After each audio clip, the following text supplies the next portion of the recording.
उत्तराखंड के अल्मोड़ा जिले में दोराहाट के असगोली गांव में 22 नवंबर रविवार को एक विचार गोष्ठी एवं कार्य योजना का शुभारंभ किया गया। इस एक दिवसीय विचार गोष्ठी में जीर्ण शीर्ण होती स्वास्थ्य सेवाओं के सुधार में जनता की भागीदारी और स्वरोजगार से रोजगार तक की संभावनाओं पर चर्चा की गई।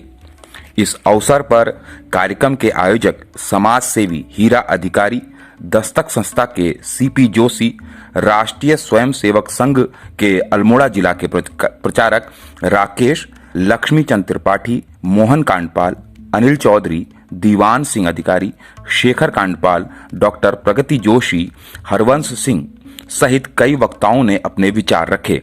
इस मौके पर लक्ष्मण सिंह किरोला, खड़कपाल सिंह अधिकारी, पूरन जोशी, मदन सिंह अधिकारी, चंदन जोशी, भीम सिंह, संजय शाह, भूपेंद्र कांडपाल, आशीष वर्मा, राजू, जीवन सिंह इत्यादि मौजूद रहे।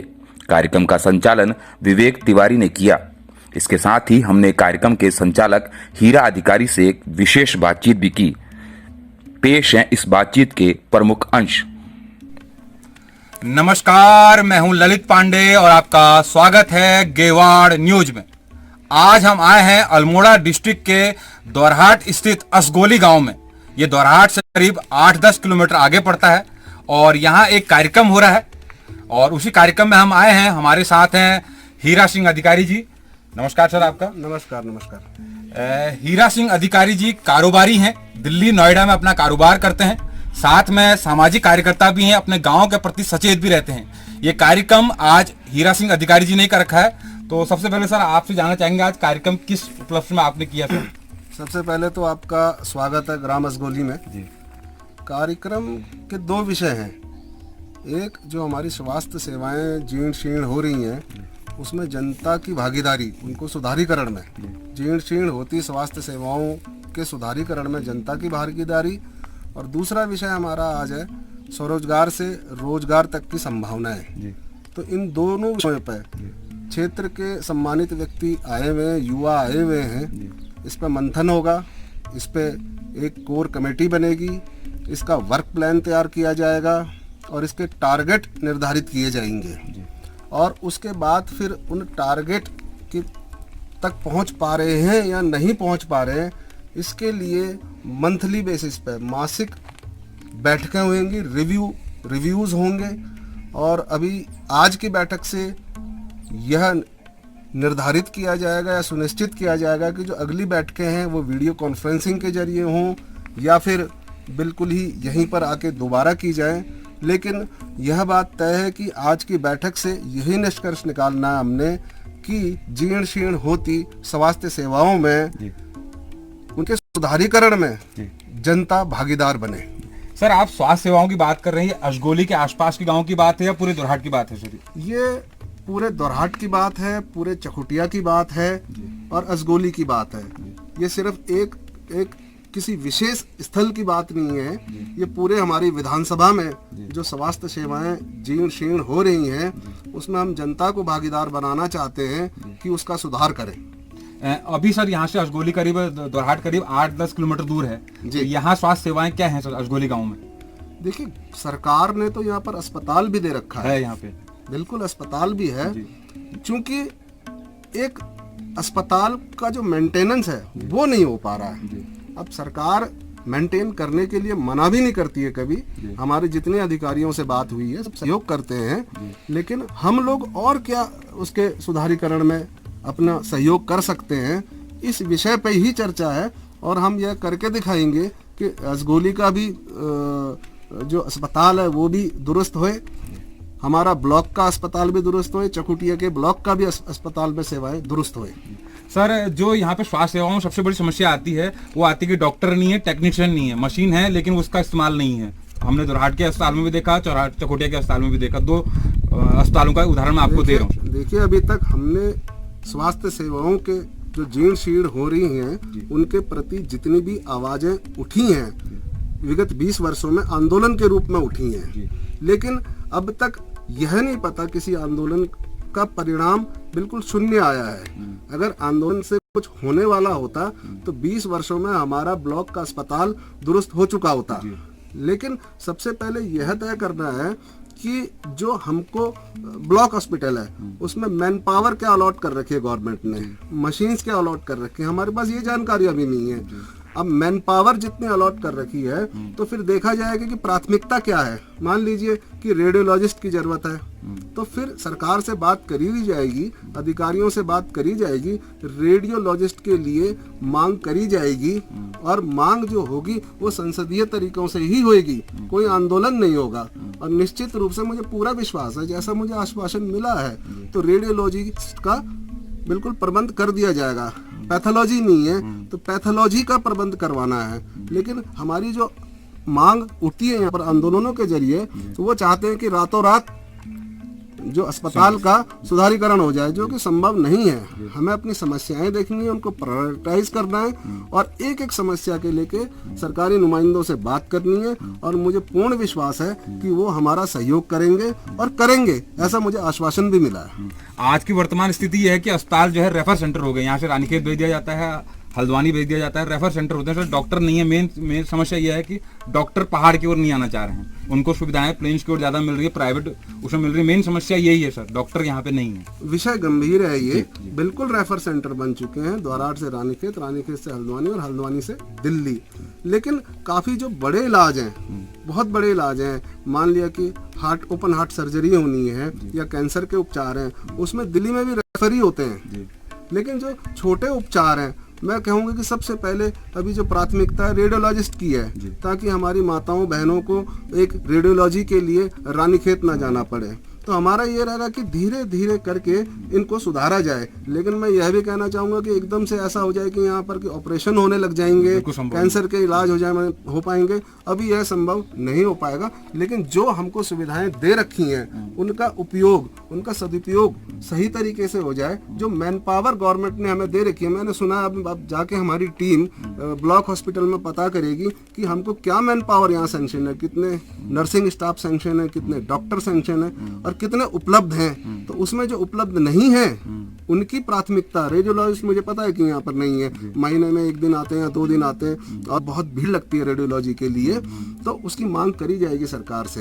अगर उन सरकार के पास भी नहीं होंगे तो ऐसी व्यवस्था हम करेंगे कि हमारे मित्रगण जितने भी पहाड़ के लोग दिल्ली में हैं, बहुत डॉक्टर हैं, काफी रेडियोलॉजिस्ट हैं, तो कुछ कैंप यहाँ पर लगाए जाएं भविष्य में। कम से कम 5 दिन, 7 दिन, 8 दिन तो रेडियोलॉजिस्ट यहाँ पर उपलब्ध हों। तो ऐसी अभी अधिकारी जी, आप कह रहे हैं कि अब आंदोलन की जरूरत नहीं है, आंदोलन 20 साल में बहुत कर लिए हैं, अब जन समर्थन की बात है। तो आप कह रहे हैं आशा वर्कर के पास छोटे छोटे यंत्र भी नहीं है, तो उसके संदर्भ में क्या योजना है सर, वो जानना चाह रहे हैं। उसके संदर्भ में पहले सरकार से आग्रह करेंगे छोटे छोटे इक्विपमेंट देने का, ब्लड प्रेशर के शुगर नापने वाले थर्मामीटर वगैरह। अगर कुछ अड़चन आती है तो इतना धन तो हम स्वयं भी एकत्रित कर सकते हैं। समाज के विभिन्न वर्ग से लोग आए, व्यापारी लोग आए, उद्योगपति है, सब लोग आगे आए हुए, तो बहुत बड़ी समस्या नहीं है। धन एकत्रित करके वितरण कर दिया जाएगा और तब इसका समाधान निकालने का प्रयास किया जाएगा।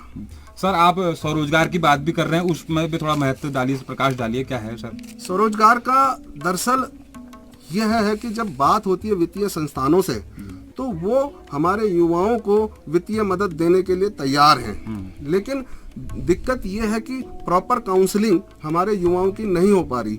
जैसे मान लिया डेयरी प्रोडक्शन की बात हम करते हैं, तो अब वित्त डेयरी प्रोडक्शन में सरकार तो तैयार है वित्तीय सहयोग करने के लिए, लेकिन हमारे युवाओं को अभी यही नहीं पता कि वित्त लेने के लिए प्रोजेक्ट कैसे बनाना है या किस अथॉरिटी को अप्रोच करना है। ये सारी बातें करी जाएंगी और मेरा तो मानना है कि जब हम डेयरी फार्मिंग की बात करते हैं तो एक बड़ी डेयरी फार्मिंग हमारे क्षेत्र में होनी चाहिए। एक डेयरी फार्म, एक कोऑपरेटिव बने, ताकि जो दूध हो रहा है तो उसको एक कोऑपरेटिव ले।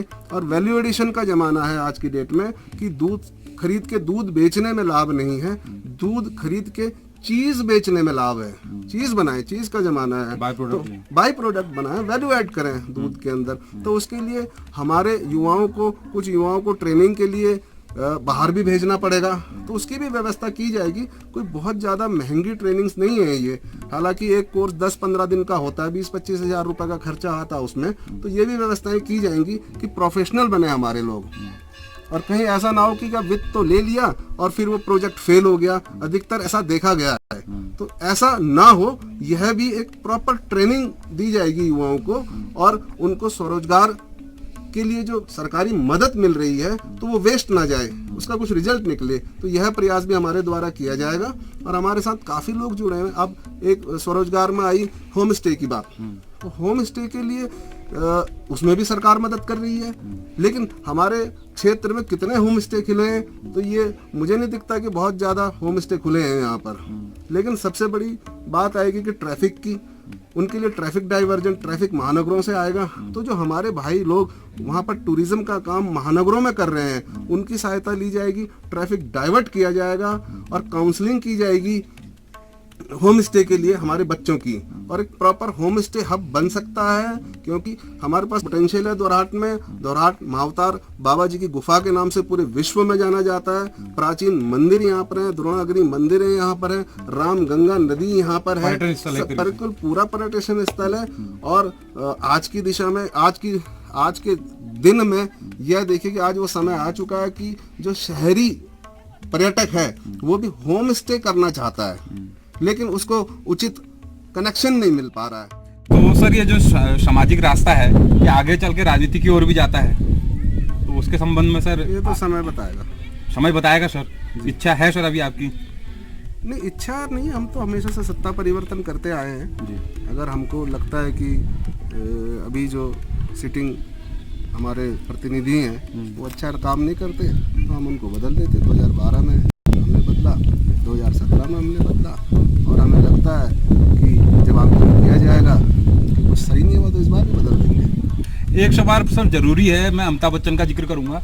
अमिताभ बच्चन इलाहाबाद के हैं और मुंबई में जाके जॉब करते हैं, तो उन्होंने कहा कि मैं ना इलाहाबाद का रहा, अब ना मुंबई का रहा। इलाहाबाद में रहता हूं तो लोग कहते हैं इलाहाबाद वाला मुंबई वाला है, और मुंबई में रहता हूं तो यही हमारे प्रवासियों के बारे में भी आता है कि वो ना दिल्ली के रह पाते हैं ना उत्तराखंड के रह पाते हैं। सर इसके संबंध में अजीत डोभाल जी को कहाँ का मानते हो आप? अजीत डोभाल जी को कहाँ का मानते हो? दिल्ली में एनएसए के अध्यक्ष हैं, लेकिन आप जब अजीत डोभाल जी के बारे में ये क्यों नहीं कहते कि वो प्रवासी हैं, फिर आप उनको उत्तराखंड का क्यों बनाते हैं? आप सीडीएस को क्या मानते हैं, रावत जी को, तब आप उत्तराखंड का कहते हो, तब आप उनको दिल्ली का ही बोलिए ना, फिर प्रवासी बोलिए। आप तमाम जितने भी पदों पर अधिकारी बैठे हैं, आज हिंदुस्तान की सरकार को उत्तराखंड के लोग चला रहे हैं। जब उनका विषय आता है तब आप ये कहते हैं कि ये लोग तो पहाड़ के हैं, और जब कोई व्यक्ति समाज सेवा करना चाह रहे हैं यहाँ पर आके, तब आप लोग कहते हो कि ये तो प्रवासी है। प्रवासियों का अधिकार नहीं है समाज सेवा करने का। ये दरअसल आरोप ये भी लगता है कि प्रवासी कुछ दिन गाते हैं, कुछ दिन गाँव में रहते हैं, तो ये आरोप भी लगता है। आरोप लगाने वाले कौन है? यहीं के लोग हैं। लोग कभी आरोप नहीं लगाते, राजनीतिक लोग आरोप लगाते हैं, और राजनीतिक लोगों को कुछ दिन वाली बात नहीं, आपको उनसे सवाल करना चाहिए कि 2012 में उनको दिल्ली से आकर यहाँ पर जितवाने वाले कौन है, कौन उनके लिए क्या काम कर रहे हैं, और वहाँ बैठ के भी अगर यहाँ पर काम हो रहा है, कर पाने में सक्षम है, तो इसमें बुराई क्या है? मुझे कोई बुराई नज़र नहीं आती। मैं तो चाहता हूँ कि प्रवासी जितने भी हैं और ज़्यादा सजग हो जाना चाहिए उनको, और उत्तराखंड के लिए अधिक से अधिक मेहनत करनी चाहिए उनको, और काम करना चाहिए। अभी प्रवासी आ ही नहीं रहे उत्तराखंड। दुख का विषय ये है, कई लोगों का बिल्कुल कट ऑफ हो गया उत्तराखंड से, वो अपने को उत्तराखंड का मानने को तैयार नहीं है। और अगर ऐसे माहौल रहे कि उन पर आरोप लगेंगे तो क्यों मानेंगे फिर वो, जो कि भविष्य के लिए अच्छा नहीं है। हमें स्वागत करना चाहिए सभी का। चलिए अधिकारी जी, आपने हमसे बात की, एक अच्छी मुहिम आपने छेड़ी है, और हम उम्मीद करते हैं कि ये मुहिम आपके आगे तक बढ़े, और जितना सहयोग गेवाड़ न्यूज की ओर से होगा वो भी हम करेंगे।